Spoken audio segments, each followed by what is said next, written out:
Bom dia, irmãos. Graça e paz da parte de nosso Senhor. Que Deus abençoe esta querida igreja. Nós trazemos o abraço da primeira igreja de Niterói, que completou em fevereiro 123 anos, igreja co-irmã, a qual temos a alegria de estar pastoreando há 14 anos. Trago o abraço do presbitério de Niterói também, presbitério vizinho, próximo aqui, e que se alegra na qualidade de presidente do presbitério, que se alegra também pelo aniversário da igreja, pelos seus 116 anos. Agradeço ao reverendo Cid, à equipe pastoral, ao conselho da igreja, à igreja, pela generosidade do convite, pela honra e por estarmos aqui. Depois de praticamente 35 anos de ministério, a gente ainda sobe nesse púlpito tremendo, porque grande é a nossa responsabilidade de comunicar a palavra do Senhor numa igreja que, de fato, tem levado a palavra do Senhor a sério. Uma igreja que persevera, uma igreja que persevera na doutrina dos apóstolos, na doutrina de Cristo, na doutrina da palavra do Senhor. Alegria aqui de rever alguns irmãos. Ezequias, de forma especial, nos conhecemos ainda em Vilar dos Teres. Há muitos anos atrás, eu estou há 35 anos fora de Vilar dos Teres. Fiquei 4 anos em Cordeiro, pastoreando ali na cidade de Cordeiro. Depois fiquei 17 anos em Nova Friburgo e agora estou há 14 em Niterói, um pouquinho mais próximo aqui dos meus irmãos e familiares, minha mãe e minha sogra e minha família que moram em Vilar dos Teres. É uma alegria, trago o abraço também destes irmãos. Queridos, nós vamos abrir a palavra do Senhor no livro de Números, capítulo 13, não vamos nos alongar nessa introdução, porque estamos aqui pela palavra, para a palavra, e que a palavra do Senhor possa ser abençoadora na vida dos irmãos.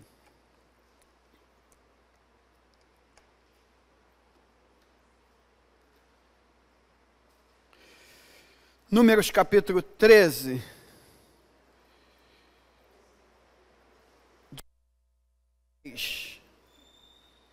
Envia homens que espiem a terra de Canaã, que eu hei de dar aos filhos de Israel, de cada tribo dos seus pais. Enviarei um homem, sendo cada qual príncipe entre eles. Enviou-os Moisés do deserto de Parã, segundo o mandato do Senhor. Todos aqueles homens eram cabeças dos filhos de Israel. São estes os seus nomes: da tribo de Ruben, Samua, filho de Zacur; da tribo de Simeão, Safate, filho de Ori; da tribo de Judá, Calebe, filho de Jefoné; da tribo de Efraim, verso 8, Oséias, filho de Num, que é o mesmo Josué. Verso 16, são estes os nomes dos homens que Moisés enviou a espiar a terra. A Oséias, filho de Num, Moisés chamou de Josué. Enviou, pois, Moisés a espiar a terra de Canaã e disse-lhes: subi ao Neguebe, penetrai na montanha,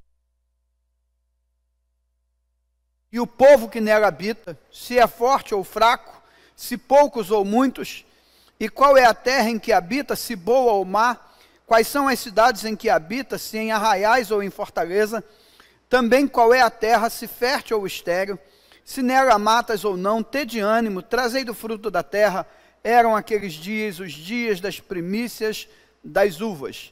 E assim subiram e espiaram a terra. Verso 25. Ao cabo de 40 dias, voltaram de espiar a terra. Caminharam e vieram a Moisés e a Arão e a toda a congregação dos filhos de Israel no deserto de Parã, a Cádiz. Deram-lhes conta a eles e a toda a congregação e mostraram-lhes o fruto da terra. Relataram a Moisés e disseram: fomos à terra que nos enviaste, verdadeiramente mana leite e mel, e este é o fruto dela. O povo, porém, que habita nessa terra é poderoso, as cidades muito grandes e fortificadas. Também vimos ali os filhos de Anak. Os amalequitas habitam na terra do Neguebe, os heteus, os jebuseus, os amorreus habitam nas montanhas, os cananeus habitam no pé do mar e pela ribeira do Jordão. Então Calebe fez calar o povo perante Moisés e disse: eia, subamos e possuamos a terra, porque certamente prevaleceremos contra ela. Porém, os homens que com ele tinham subido disseram: não podemos subir contra aquele povo, porque é mais forte do que nós. E diante dos filhos de Israel infamaram a terra que haviam espiado, dizendo: a terra pelo meio do qual passamos a espiar é terra que devora os seus moradores, e todo o povo que vimos nela são homens de grande estatura. Também vimos ali gigantes, os filhos de Anak são descendentes de gigantes, e éramos aos seus próprios olhos como gafanhotos, e assim também o éramos aos seus olhos. Levantou-se, pois, toda a congregação, gritou em alta voz e chorou aquela noite. Todos os filhos de Israel murmuraram contra Moisés e contra Arão, e toda a congregação disse: tomara tivéssemos morrido na terra do Egito, ou mesmo neste deserto. E por que nos traz o Senhor a esta terra para cairmos à espada, para que nossas mulheres e nossas crianças por presa? Não nos seria melhor voltarmos para o Egito? E diziam uns aos outros: levantemos um capitão, voltemos para o Egito. Então Moisés e Arão caíram com o rosto perante a congregação dos filhos de Israel. Josué, filho de Nun, e Calebe, filho de Jefoné, dentre os quais espiaram a terra, rasgaram as vestes, falaram a toda a congregação dos filhos de Israel, dizendo: a terra pelo meio do qual passamos a espiar é muitíssimo boa. Se o Senhor se agradar de nós, então nos fará entrar nessa terra, nos dará, terra que mana leite e mel. Tão somente não sejais rebeldes contra o Senhor, e não temais o povo dessa terra, porque como pão o devoraremos. Retirou-se deles o seu amparo, o Senhor é conosco, não os temais. Apesar disso, toda a congregação disse que os apedrejassem. Porém a glória do Senhor apareceu na tenda da congregação, e a todos os filhos de Israel. E disse o Senhor a Moisés: até quando me provocará este povo? Até quando não crerá em mim? E a despeito de todos os sinais que fiz no meio dele, com pestilência o ferirei no deserto, com pestilência o ferirei e o deserdarei, e farei de ti povo maior e mais forte do que este. Amém? Abra comigo ainda, só para termos uma melhor visão, livro de Josué, capítulo 14.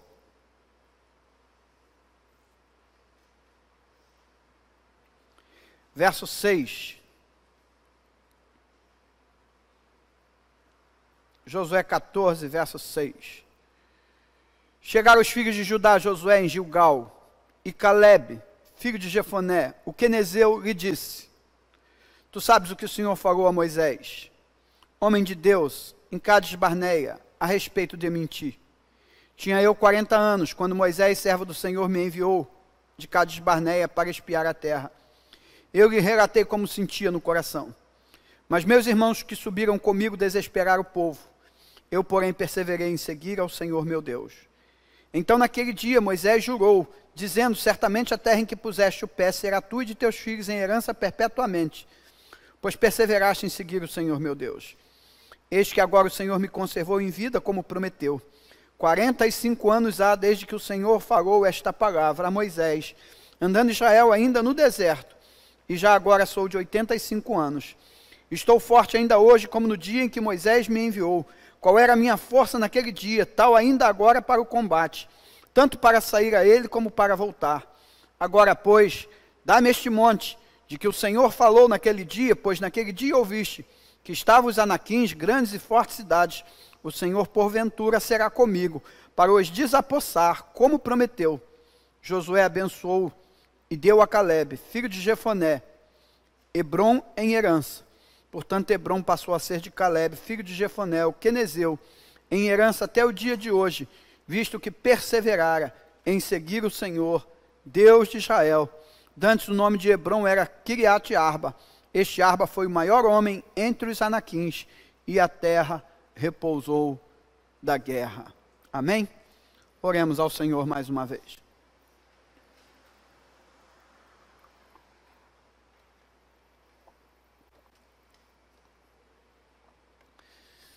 Deus, é a tua palavra que é lida e nós a reverenciamos. Fala conosco pela Tua palavra. Fala conosco pelo Teu Espírito. Ilumina nossas mentes e corações para aprender, apreender e praticar. A Tua voz nos direciona. A Tua voz nos anima. A Tua voz, ó Deus, nos corrige. A Tua voz nos consola. Precisamos da Tua voz. Repreende nosso espírito de inquietação, de dispersão, e com o Teu Espírito faz-nos cativos ao Senhor e à Tua palavra. Que assentados aos Teus pés, bendito Jesus, nós possamos aprender, sermos instruídos e abençoados pelo Senhor nesta manhã. Aqueles que aqui estão e a todos onde há o alcance da nossa voz e da Tua palavra, nós te rogamos, em o nome de Jesus. Amém. 116 anos não é uma idade qualquer. Eu fico feliz com as igrejas centenárias. Não são igrejas fáceis de conduzir. São como famílias grandes e que as pessoas vão ficando idosas, mas ao mesmo tempo os jovens vão chegando e nós temos que cuidar. Igrejas jovens são mais fáceis porque geralmente o público é um público só. Igrejas mais antigas, o público é diverso. E nós temos aqueles que querem manter algumas coisas e guardar e voltar ao tempo lá de trás. Nós temos outros que querem inovar e querem o novo, porque senão não acham espaço para se comunicar. E é preciso então muita sabedoria dos pastores, do conselho, da liderança de forma em geral, para que essa igreja que ao mesmo tempo, por ser multidisciplinar, representa de fato o que é e o que deve ser a igreja da família. Onde nós temos todas as idades, todos os pensamentos, todas as divergências, mas somos unidos pelo amor. Por isso eu me alegro quando vejo uma igreja perseverando em seguir o Senhor, como tem feito a igreja de Botafogo nos seus 116 anos. E fiquei pensando o que o Senhor poderia falar-nos nesta manhã, manhã que envolve celebração, que envolve festa, que envolve alegria. Afinal de contas, nós sobrevivemos e chegamos até aqui. Até aqui nos ajudou o Senhor. Mas ao mesmo tempo vivemos um período difícil, de ser igreja em tempos difíceis, tempos de pós-pandemia, onde alguns estão abatidos, deprimidos, sem força para caminhar, para levantar, tempo onde uns ainda choram o luto de pessoas tão queridas, eles choram a igreja. Nossa igreja perdeu pessoas caríssimas, pessoas conhecidas talvez até por pessoas daqui que fizeram um encontro de casais com Tudinha e Samuel, ou como a nossa irmã Custódia, que ficou 63 anos, sem interrupção, trabalhando na UCP. Chegou a escrever revista infantil Paranacional, e aquela irmã nunca abandonou. Por ela passaram vários alunos, várias crianças, alguns hoje pastores, e que também na pandemia nos deixou com muitos outros queridos, e penso que aqui também a igreja chorou. E vivemos esse momento de transição, onde que temos que caminhar, prosseguir, com alguns ainda com medo de sair. Vivemos um momento de polarização política, que divide a igreja, que divide a casa, que divide as famílias, onde pessoas se machucam, se ferem, onde amizades são balançadas, algumas desfeitas. Momento difícil do país. E aqui estamos sendo desafiados pelo Senhor, como igreja aos 116 anos, em seguir adiante com os novos desafios numa pós-pandemia. Somos desafiados como igreja, coletivamente, somos desafiados como família e somos desafiados como indivíduo, porque cada um de nós temos as nossas próprias crises e os nossos próprios momentos e as nossas próprias dificuldades. Foi então que o Senhor nos levou a este personagem, pouco conhecido, não tão estudado em nossas escolas bíblicas dominicais, pelo menos quando criança, pouco ouvi falar de Caleb. Hoje talvez mais presente nos púlpitos.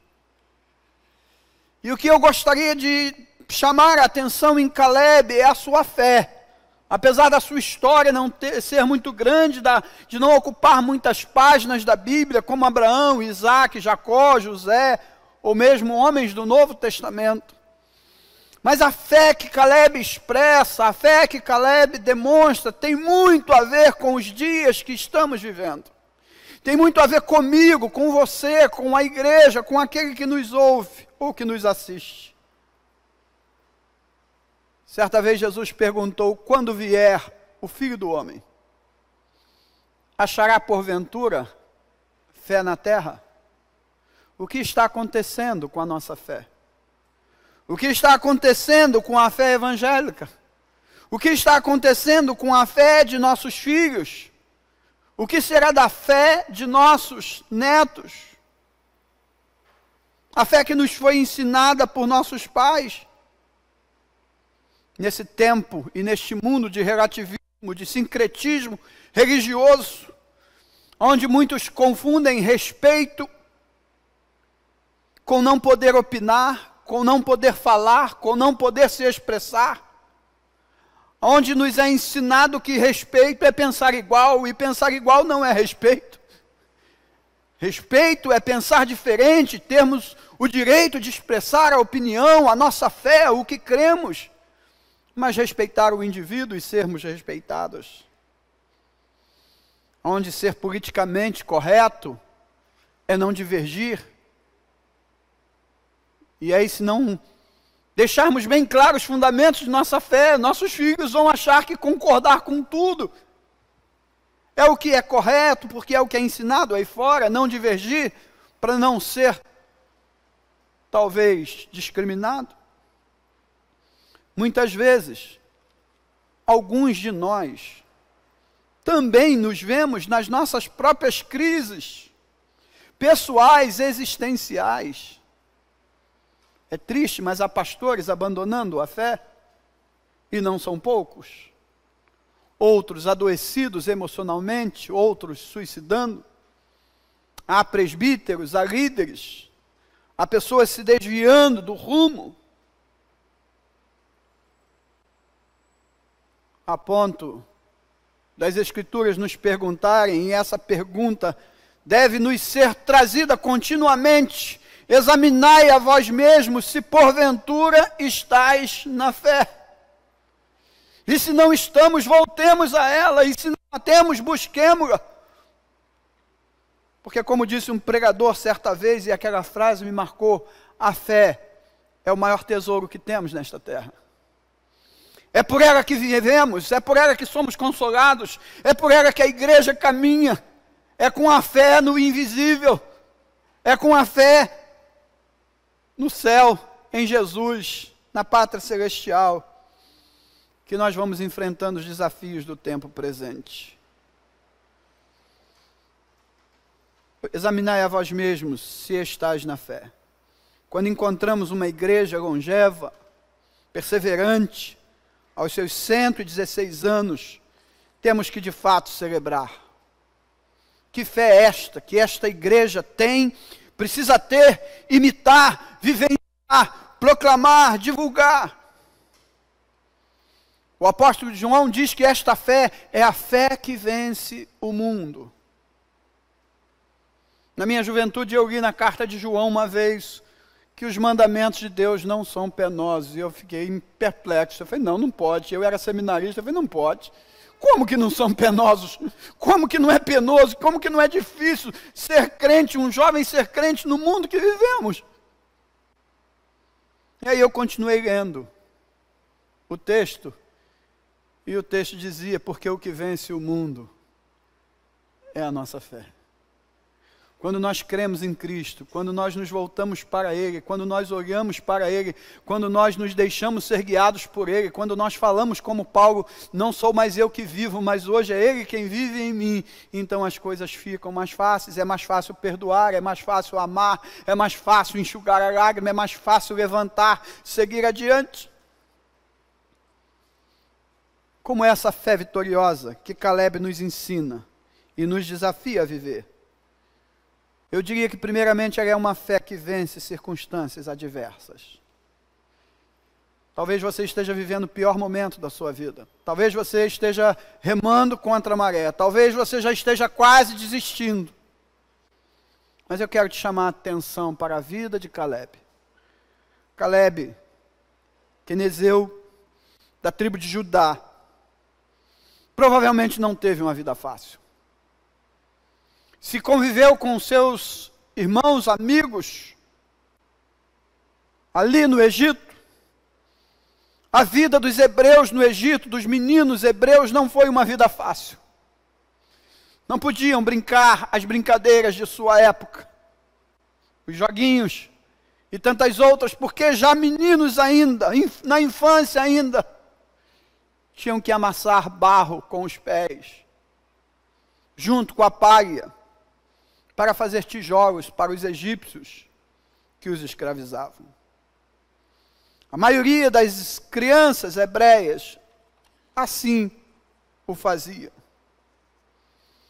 Eram príncipes diante de Deus, diante do seu povo, mas aos olhos do inimigo eles eram um nada, eles eram escravos.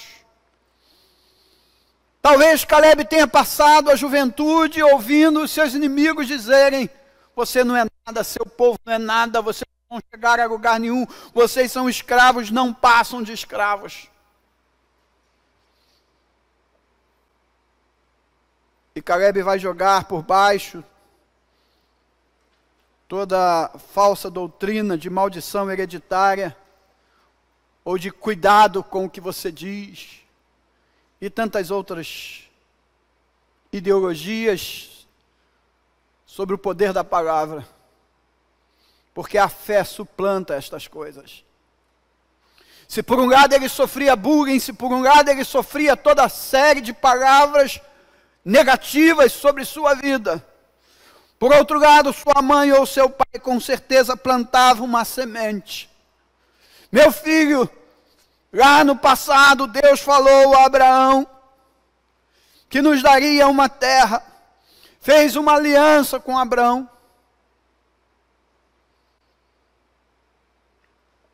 E Abraão deixou a sua terra, a sua parentela, a sua cidade, e segundo Gênesis 12, saiu sem saber para onde ia.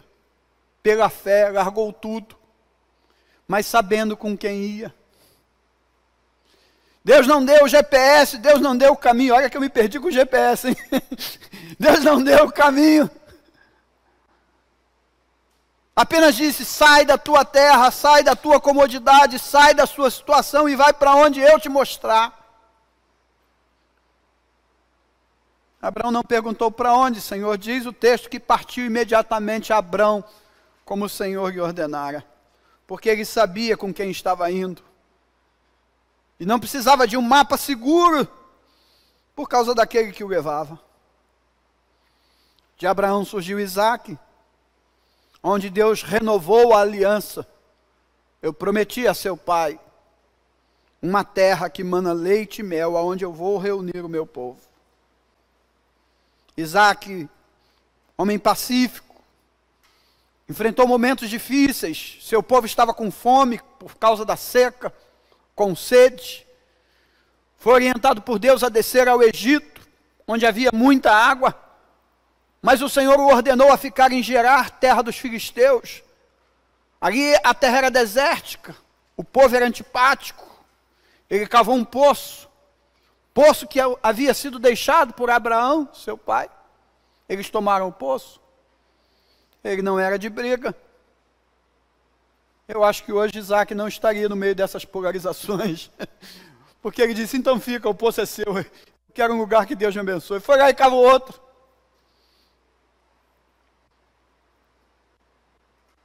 e o poço deu água porque o Senhor era com ele. Os inimigos foram lá e tomaram o poço, ele chamou Sitna, contenda. E ele abriu um outro poço, e Deus o abençoou, e ele plantou naquela terra, e ele colheu 100 por 1, e ele disse, vai se chamar Reobote, porque agora prosperaremos na terra, porque este poço é o poço da paz, é o poço do Senhor. Os inimigos que já haviam entulhado 2 poços de Isaac vieram e disse, vamos fazer uma aliança? Nós vimos que o Senhor é contigo. Nós a gente fizemos mal. Imagina, o camarada entulha 2 poços, acaba com a vida do indivíduo, tenta perturbar a vida do indivíduo, diz assim, não te fizemos mal algum. Mas ele fez um banquete, tratou os seus inimigos como aprendeu com Deus, e seguiu à frente, e o Senhor o abençoou. De Isaac surgiu Jacó, de onde os irmãos bem conhecem a história, os seus 12 filhos, e resumindo, por causa do nosso tempo, desses 12 filhos surgiu José. José, vendido pelos irmãos, foi parar no Egito. No Egito ele sofreu, mas também foi honrado. Virou governador do Egito.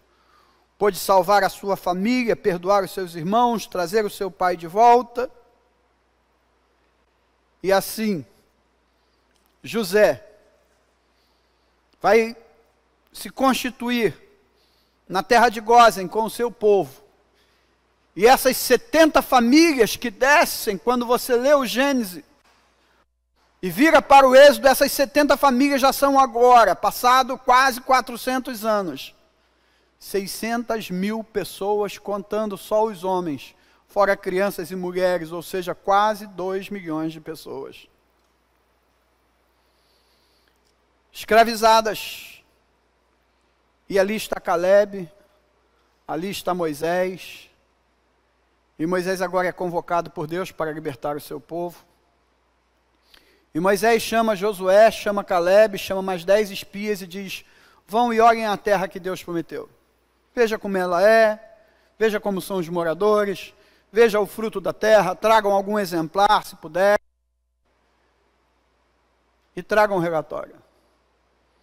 E diz o texto que lemos que eles trazem o relatório. A terra é maravilhosa, é realmente como o Senhor falou, é terra que mana leite e mel, o fruto da terra é gigante, a uva é enorme. Só tem um problema, a terra é fortificada, as cidades são fortificadas, os homens são homens de grande estatura. Nós vimos lá os Anaques, eles são gigantes. E vimos os filhos de Anak. Somos aos seus olhos como gafanhotos, como formigas. É assim que nós nos vemos e é assim que provavelmente eles nos veem. Calebe diz, não, mas o Senhor pode nos dar essa terra. E eles dizem, não, não pode. Nós vamos morrer na mão desses homens. E aí, irmãos, diz o texto, que aqueles 10 espias desanimam o povo. E o povo chora uma noite inteira, e Calebe sobe com Josué no monte pequeno, e diz, irmãos, não façam isso, não tenham medo desses homens, desses moradores, se o Senhor estiver conosco, nós poderemos tirar esse povo, nós podemos tomar posse da terra, se o Senhor se agradar de nós, se o Senhor estiver grato conosco, Ele nos fará herdar essa terra, nós vamos devorar esses inimigos como se fossem pão. Mas eles dizem, não podemos, não podemos, não podemos, e começam a chorar, e começam a murmurar. E como é que o Senhor se agrada de nós? O Senhor se agrada de nós, da nossa confiança nele. O justo viverá pela fé. Se ele recuar, a minha alma não tem nele contentamento. Mas se ele confiar em mim, eu tenho uma aliança com aqueles que creem. Eu vou honrar aqueles que creem. Eu vou abençoar aqueles que creem. Porque eu tenho um compromisso com o meu nome, com a minha palavra, diz o Senhor. Mas o povo permanece incrédulo. A multidão é contaminada. Fala em levantar um capitão e voltar para o Egito. O Egito que antes era odiado, que não prestava, passa agora a ser admirado. Eles falam em apedrejar os seus líderes. Em tempos de crise, nós somos sempre levados a buscar alguém para culpar. Os filhos tentam culpar o pai. Na igreja, os pais, na igreja, as ovelhas são levadas a culparem ou o conselho, ou o pastor, ou a liderança, e por aí vai. Algumas coisas no nosso país é culpa da liderança, dos governantes, grande parte, mas boa parte é culpa do povo, mas nós lançamos toda a culpa sobre alguém para não sermos culpados. E assim o fizeram. Só que quando eles rejeitaram a Moisés, a Josué, a Caleb, o Senhor tomou a frente. E o Senhor disse: não, Moisés, eles não estão rejeitando a vocês. Quando eles rejeitam a liderança que eu constituí, que eu orientei, eles estão rejeitando a mim. O problema agora é comigo. E Deus diz: eu vou destruir essa geração incrédula. Eles viram meus sinais, eles viram no Egito, eles viram a minha mão, eles viram o meu poder, eles viram o meu amor. E agora acha que eu os trouxe até aqui para os matar? Estão duvidando do meu amor? Estão duvidando do meu caráter? Esse povo vai deixar de existir. Moisés entra em oração, coloca-se diante de Deus, e o povo, fazendo seu papel de sacerdote, diz: não faz isso, Senhor. Se o Senhor fizer isso, o que os povos vizinhos vão dizer? Que o Senhor trouxe o povo até aqui, mas não conseguiu introduzir na terra, então por isso o Senhor os matou. E o teu nome, Senhor? Tem misericórdia, o Senhor é Deus de misericórdia, perdoa. E aí Deus diz: olha, Moisés, por causa da tua oração, eu não vou exterminar o povo,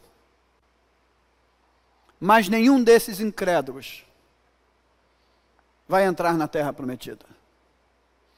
A Canaã é lugar de crente, e não lugar de descrente, não lugar de incrédulo. O céu é lugar de crente, irmãos, e não de incrédulos. Dizemos não ao universalismo, a doutrina que tenta dizer que todos estarão no céu, independente de qualquer coisa, porque Deus é bom. A palavra de Deus diz que Deus é Deus de aliança e que cumpre as suas promessas. E que assim como a terra prometida era reservada aos que creem, assim também o é a eternidade na presença de Deus. Por isso nós precisamos orar mais. Não só pelas enfermidades físicas do tempo presente, mas pelas enfermidades espirituais que permeiam nossas igrejas e nossas famílias. Ele diz: olha, na terra só vai entrar os que tiverem 20 anos para baixo. E ao invés de vocês entrarem na terra agora, vocês só vão entrar daqui a 40 anos. Imagine, você espera a vida inteira para ter sua casa própria. Quando você vai pegar a chave, por causa de um indivíduo, às vezes até um parente, né? Você não toma posse. Você fica zangado, você fica magoado. Era o meu sonho a minha vida inteira. Você espera a vida inteira por um sonho. E quando você está pertinho dele se realizar, não vai poder mais. Não vai acontecer. Como você ficaria? Essa é a segunda fase da vida de Caleb. Como viver 40 anos olhando para o camarada que por causa da incredulidade dele, ele não pôde tomar posse da sua bênção. Ele estava pronto para desfrutar da sua bênção numa terra maravilhosa. Ele creu no Senhor, Deus estava dando, mas ele não entrou, nem ele nem Josué, por causa daquele monte de incrédulos. Você já imaginou como é? Sentar com um irmão desse do lado no banco da igreja? É, por tua causa, aquele ali, cadê que nós estamos nessa? Tem gente que briga, tem gente que fica brava, né? Tem gente que não, que se fecha, fica magoado, ressentido, às vezes até sai da caminhada. Se recusa a estar e a caminhar junto. Desiste de caminhar, desiste do sonho, porque alguém o machucou. Essa é a segunda fase da vida de Caleb. Dos 40 anos em diante, ele vai caminhar 40 anos com aqueles indivíduos. Quando ele chega no final da sua vida no final dos 40 anos, ele está com 85. Aí eles chegam de novo. Atrás dele só tinha uma molecada de 20 anos para cima e os outros que passaram aqueles 40, talvez com uns 60. O restante morreu tudo no deserto.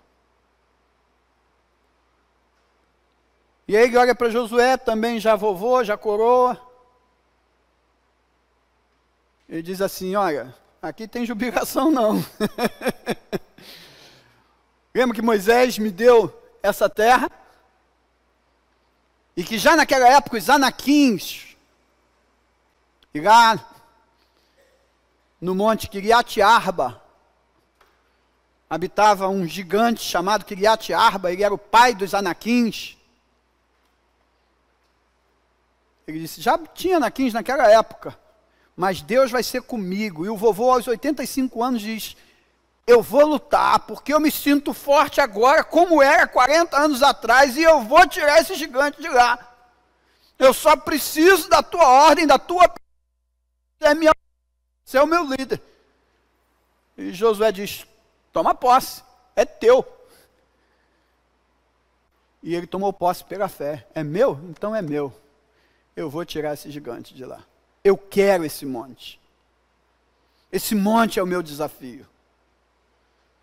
E eu ainda creio no poder de Deus, no caráter de Deus, no cuidado de Deus. Eu perseverei em seguir o Senhor meu Deus. E Deus tem uma aliança comigo. E então ele vai para o monte, retirar os gigantes, lutar contra os gigantes. Quem era mais forte, tomava posse dos montes. Naquele tempo que não tinha armas químicas, quem estava de cima é pau neles, é pedra neles, é flecha neles. Então era difícil subir e tomar os montes. Os montes eram as fortalezas. E o vovô Caleb resolve enfrentar os fortes do monte e expulsá-los de lá, porque ele cria que Deus era com ele. O que eu queria considerar com a igreja e com você, meu querido irmão, minha querida irmã? A primeira fase de Caleb. Uma fé que vence circunstâncias adversas. Não foi uma infância fácil, uma juventude fácil. Mas uma semente de fé o fazia olhar para frente e esperar no futuro, como foi com José, vendido pelos irmãos na adolescência. José podia dizer, eu tenho tudo para dar piti, eu tenho tudo para ser um menino mal resolvido, meus irmãos me traíram, fui fiel aos 17 anos ao meu patrão, e meu patrão me traiu porque eu não traí ele com a esposa, e aí ele vai e me trai e me bota na prisão. Na prisão eu fui fiel, interpretei o sonho do padeiro, do copeiro, falei que o copeiro ia voltar ao palácio, pedi para lembrar de mim, o camarada me largou 2 anos mofando na prisão. Grande amigo. O que Deus fez comigo? Deus não me ama, Deus não liga para mim. Não, José continuou crendo em Deus, que Deus é soberano, que todas as coisas cooperam para o bem daqueles que amam a Deus. Que Deus tem um plano, que tudo que Deus faz é certo, mesmo quando nós não entendemos. Mesmo quando tudo parece contrário, quando tudo parece errado. Imagine a igreja na época do Apocalipse, na época de João. O imperador matando, o imperador mandando matar, a igreja diminuindo. O apóstolo do amor, idoso, o último que restou, numa ilha penal, sofrendo. Longe da igreja, o templo destruído, longe dos parentes, longe das coisas que amava. E de repente o céu baixa para ele. E de repente ele vê Jesus passeando no meio da igreja. No momento em que o diabo pensava que estava vencendo a igreja, porque estava dizimando, matando a igreja, nunca a igreja foi tão forte, porque a igreja preferia morrer do que negar a Jesus. E quanto mais matavam, mais a igreja crescia. Viviam literalmente aquilo que disse e desafiou o apóstolo Paulo: se vivemos para o Senhor, vivemos, mas se morremos para o Senhor, morremos. O diabo pode nos tirar, como diz o Evangelho de Mateus, ele pode tirar a vida, mas só Jesus pode fazer perecer corpo e alma no inferno. O diabo pode nos atacar o físico, mas quem tem a chave da morte e do inferno não é o inimigo. É o nosso Deus, é Cristo Jesus, esse é o seu nome. Ai de nós se o inimigo tivesse a chave da morte e do inferno. As chaves da morte e do inferno estão nas mãos de nosso Senhor Jesus Cristo. Os nossos antigos heróis bíblicos tinham essa fé que vencia, mesmo em momentos difíceis. Como está a sua fé, meus irmãos? Essa é a carta, esse é o desafio de Hebreus. Porque eles estavam recuando da fé. E o autor da carta diz: não recuem da fé, o justo viverá pela fé, diz o Senhor. Se ele recuar, a minha alma não tem nele contentamento. Continuem crendo, voltem a crer. Ah, Deus me abandonou. Não, Deus não abandonou. Deus ama você, Deus tem uma aliança com você. E Deus está sabendo e conhecendo tudo o que você está passando. Está difícil, o Senhor sabe.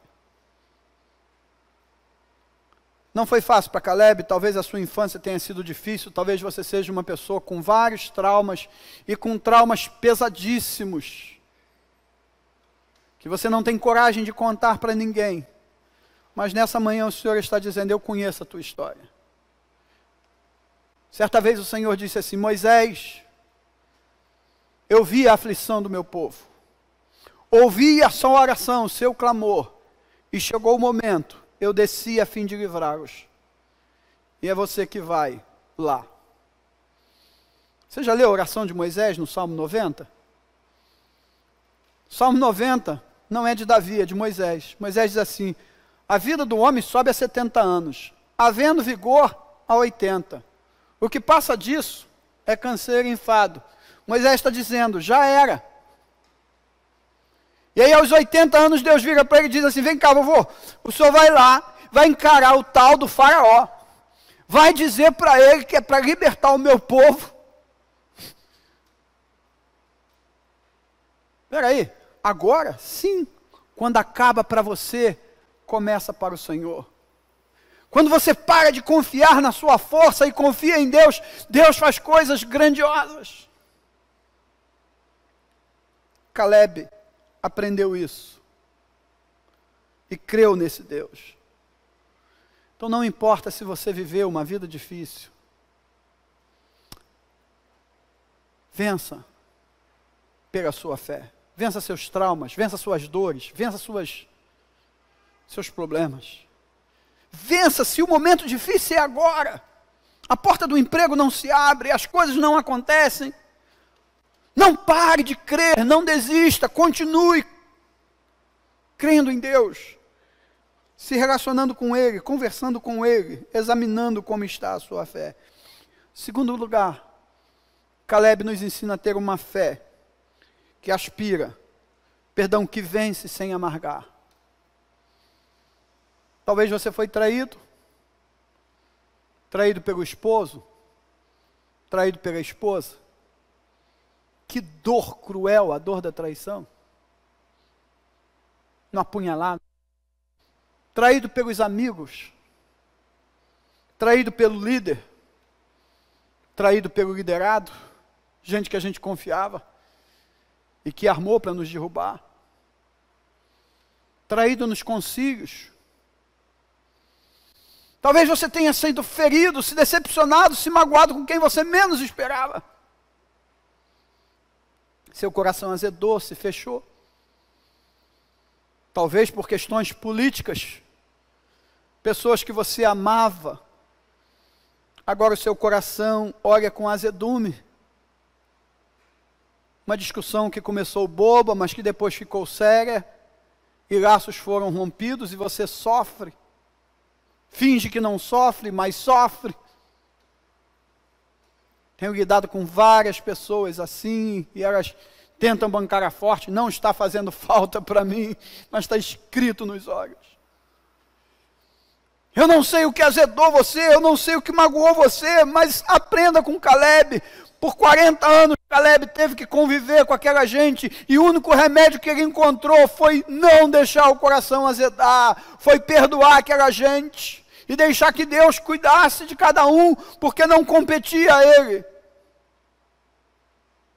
Coloque na mão de Deus, limpe o seu coração. Quando você perdoa o outro, você fica leve, você não liberta o outro apenas, você se liberta. Você passa a viver a vida abundante que Deus tem para você. Jesus diz, eu vim para que você tenha vida, e vida abundante, vida feliz. Mas o inimigo veio roubar, matar e destruir, você deixou ele roubar, e agora vai continuar a deixar roubando, vai continuar aí com o coração azedo, fechado, deixando de viver, deixando de sorrir, deixando de curtir. Você sobreviveu a uma pandemia, e agora o que adiantou?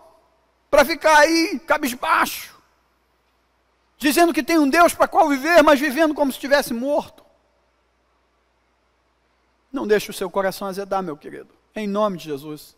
Se você crê no Espírito Santo, se você prega o poder do Espírito Santo, se você crê nesse sopro, nesse vento poderoso, que vem e sopra onde quer, quando quer e que refrigera, se você crê nesse óleo bendito, que cura feridas, nessa manhã coloque diante dele, Senhor, essas são as minhas feridas, essas são as minhas mágoas, esses são os meus sentimentos, dá-me cura, porque eu preciso andar, e andar para frente. Em terceiro e último lugar, Caleb nos ensina uma fé que aspira a novas aventuras com Deus.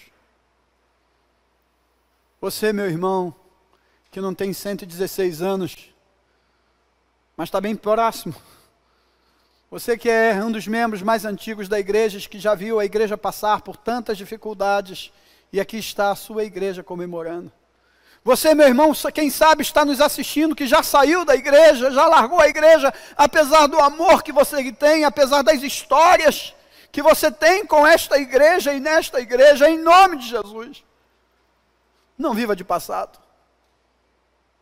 Use o passado apenas como referencial do que Deus pode fazer. Deus ainda é o mesmo. Por favor, não aposente Deus. Não dê um diploma de aposentadoria para Deus, porque Ele não vai recebê-lo. Deus ainda está vivo, Deus ainda é o mesmo, Deus ainda é poderoso, Deus ainda pode fazer grandes coisas com e através desta igreja. E quer fazer com você. Quando Moisés disse, não dá mais, Deus disse, então vamos lá, você vai agora no Egito e vai tirar esse povo. Quando Caleb diz, eu tenho 85 anos, ele diz, eu ainda posso.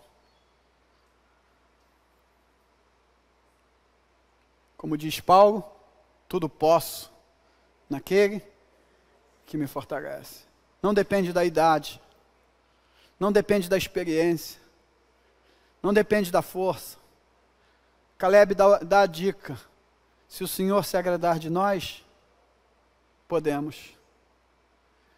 E tudo que o Senhor precisa para se agradar de nós, é que nós exerçamos a nossa fé e a nossa confiança nele. Ele não trabalha com incrédulos. Ele trabalha com gente de fé. Creia no amor de Deus. Pare de duvidar do amor de Deus. Pare de pensar que Deus não te ama. Creia no cuidado de Deus. Creia na bondade de Deus. Creia no poder de Deus. Creia na soberania de Deus. Creia nas doutrinas que você aprendeu. Somente ponha a minha fé na graça excelsa de Jesus, no sacrifício remidor, no sangue do bom Redentor. A minha fé e o meu amor estão firmados no Senhor. Se não lhe posso a face ver, é pela fé que vou viver. Em todo transe a suportar, eu hei de nele confiar. A minha fé e o meu amor estão firmados no Senhor. Caleb diz, eu quero lutar. Eu estou com 85 anos. Não importa a sua idade, diga, eu quero lutar. Talvez você diga, eu tenho 6 anos, eu tenho 8 anos, eu tenho 7 anos, mas eu quero lutar. Então venha, lute. Há espaço para você. A fé de Caleb parece Indiana Jones. Aspira novas aventuras com Deus. Já não chega o que ele viveu. Ele diz, não, eu quero mais uma aventura. Eu quero tirar aquele gigante de lá. Vamos ver se eles vão me enfrentar. Vamos ver se eles vão. O Senhor será comigo. E ele tira. E ele muda o nome do monte para Monte Hebrom. Hebrom me parece que significa união. Um camarada que teve que caminhar 40 anos com aqueles que adiaram o seu sonho e falar em união, ele certamente limpou o seu coração e não deixou o seu coração com azedume.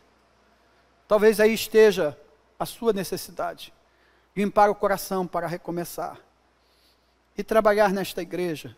E trabalhar onde o Senhor te mandar. E trabalhar para o Senhor e crer no Senhor. Eu gostaria de orar com você e por você. Gostaria que você curvasse sua fronte. Fechasse seus olhos. E dissesse, Senhor, as circunstâncias são contrárias, são difíceis. Mas a tua palavra diz que o Senhor é o Pai nosso que está no céu. Que o Senhor está acima de todas as coisas, que o Senhor vê todas as coisas, o Senhor está me vendo, o Senhor sabe o que eu estou sentindo, não adianta eu esconder, o Senhor sabe da minha vida, o Senhor sabe dos meus segredos mais íntimos, das minhas dores mais profundas, o Senhor sabe das minhas lutas, das minhas dificuldades, mas eu creio no Deus que me dá força para vencer, mesmo quando as ondas são contrárias. Eu creio no Deus que acalma o mar, que faz o vento sossegar. Deus querido, o Senhor sabe das minhas mágoas, dos meus ressentimentos, coisas que têm feito o meu coração azedar, coisas que têm feito o meu coração sofrer. O Senhor sabe cada um que me machucou, cada um que me feriu, e o quanto é difícil para mim lidar com isso.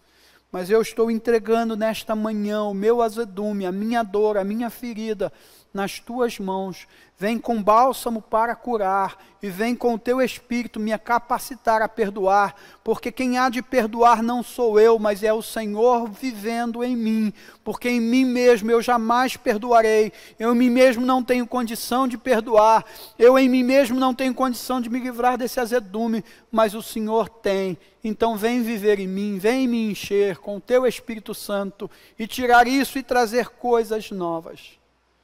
E Senhor, me põe de volta na raia, me põe de volta na luta. Eu não quero ser um crente esquenta-banco. Eu não quero ser apenas um membro da igreja que diz, eu sou de uma igreja que tem 116 anos.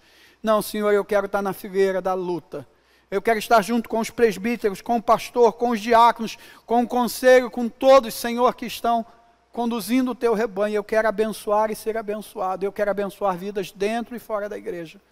Usa-me, Senhor, como um farol que brilha à noite, como ponte no deserto, como ponte sobre as águas. Deixa o Senhor fazer de você um vaso de bênção. Deus vai abençoar pessoas através da sua vida. Gente na sua casa que está precisando ser abençoada só com um abraço, só com um sorriso, só com um eu te perdoo, ou só com um me perdoe.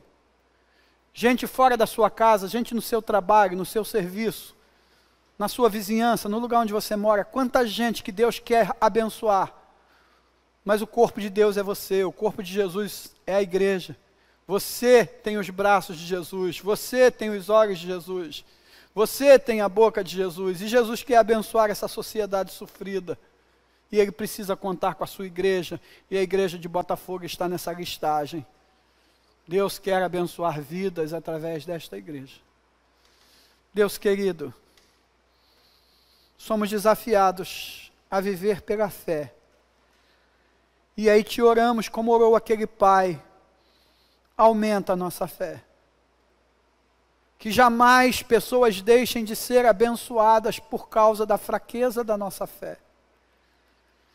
Deus querido, Ele não queria que seu filho deixasse de ser abençoado, liberto do inimigo por causa da fraqueza da sua fé. Quando o Senhor diz que tudo é possível ao que crê, Ele diz, aumenta a minha fé, e assim nós o fazemos. Nós queremos a fé de Caleb. Nós queremos a fé ensinada em Cristo Jesus, que confiou todo o tempo no Pai, que chorou, que desabafou, que suou sangue, que disse: se é possível, passa de mim este cálice, mas não seja como eu quero, e sim como tu queres. E continuou confiando. Assim nós queremos. Queremos novas aventuras, novas experiências, mesmo que elas possam nos machucar, mas nós contamos com o bálsamo do Espírito Santo.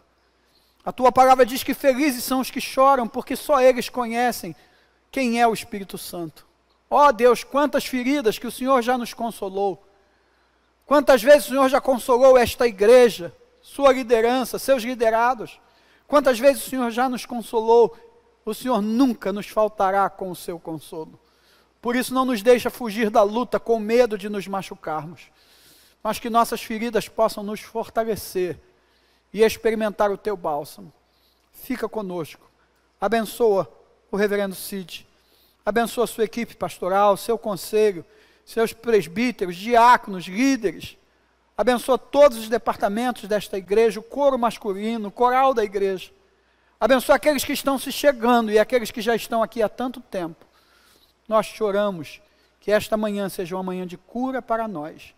Em nome de Jesus. Amém.